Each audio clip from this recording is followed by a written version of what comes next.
UP में लोकसभा चुनाव के मतदान में जैसे जैसे वक्त घटता जा रहा है, सियासी दल अपनी तैयारियों में और तेजी लाते जा रहे हैं। लेकिन मुख्तार अंसारी के गढ़ गाजीपुर लोकसभा सीट पर एनडीए ने अब तक प्रत्याशी के नाम का ऐलान नहीं किया है। ऐसे में चर्चा है इस सीट से अब बीजेपी का कौन प्रत्याशी होगा। लेकिन लगता है बीजेपी जल्द ही इस सीट पर अपना उम्मीदवार घोषित कर सकती है, क्योंकि एनडीए इन दिनों इस सीट को लेकर बराबर मंथन कर रही है।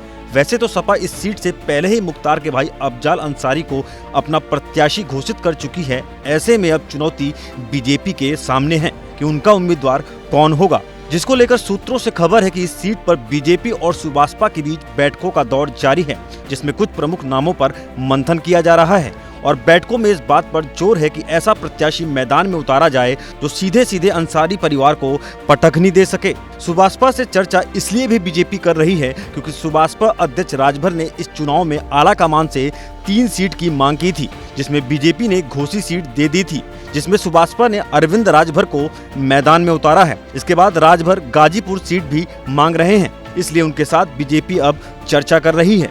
सूत्रों से खबर है कि गाजीपुर से सुबासपा के टिकट पर ब्रजेश सिंह के नाम की चर्चा जोरों पर है।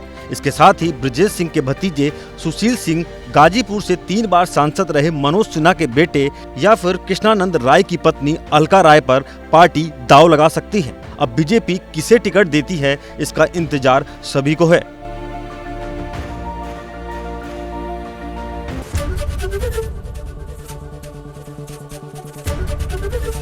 एबीपी गंगा, खबर आपकी, जुबान आपकी।